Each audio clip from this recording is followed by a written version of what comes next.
రాష్ట్రానికి 7 నవోదయ స్కూళ్ళు కేంద్ర కేబినెట్ నిర్ణయం. దేశవ్యాప్తంగా 7 రాష్ట్రాల్లో 28 కొత్త నవోదయాల ఏర్పాటు, 85 కేంద్రీయ విద్యాలయాల ఏర్పాటుకు ఆమోదం. ఇది మంచి ఆలోచనే. కొత్తగా ఇంకో 7 నవోదయ స్కూళ్ళు రాబోతున్నాయట. కేంద్ర కేబినెట్ నిర్ణయం తీసుకున్నారు. దేశవ్యాప్తంగా 7 రాష్ట్రాల్లో 28 నవోదయ కేంద్రాల ఏర్పాటుకు కూడా ఉన్నాయట. ఇక 88 కేంద్రీయ విద్యాలయాల ఏర్పాటుకు కూడా ఆమోదమాట.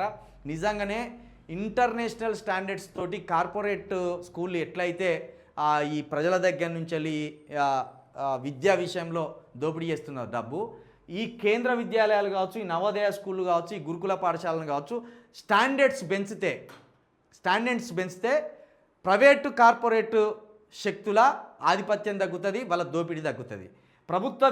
ప్రభుత్వం విద్యను ఎప్పుడైతే పటిష్టం చేసుకుంటూ పోతుంటుందో, పేదలకు ఎప్పుడైతే నాణ్యమైన విద్య అందిస్తూ పోతుంటుందో అప్పుడు ఆటోమేటిక్గా విద్యా దోపిడీ తగ్గుతుంది.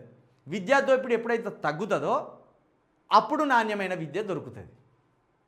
ఎందుకంటే ₹1,00,000 అట. ఇప్పుడు డొనేషన్ ₹1,00,000 అట. ఒక కార్పొరేట్ స్కూల్లో ₹1,00,000 ఇస్తే ఎల్కేజీ లేకపోతే నర్సరీ అడ్మిషన్ దొరుకుతుంది. ఎల్కేజీ పోరానికి ₹1,00,000 ఏబీసీలు నేర్పించి పంపించినందుకే. మరి ఇట్లా నవోదయ స్కూల్స్, కేంద్రీయ విద్యాలయాలు ఇవన్నీ ఇంకా విస్తృతంగా రావాలి. ప్రతి ఊరికొకటి పెట్టినా తప్పులేదు.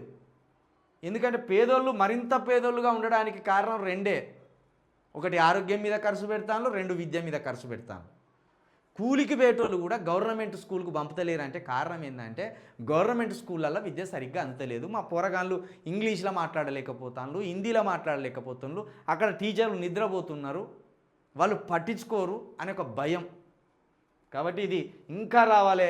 ప్రతి రాష్ట్రంలో ప్రతి మండలంలో ఇలాంటి స్కూళ్ళు రావాలి. అప్పుడే విద్య ఇంకా బలంగా తయారవుతుంది.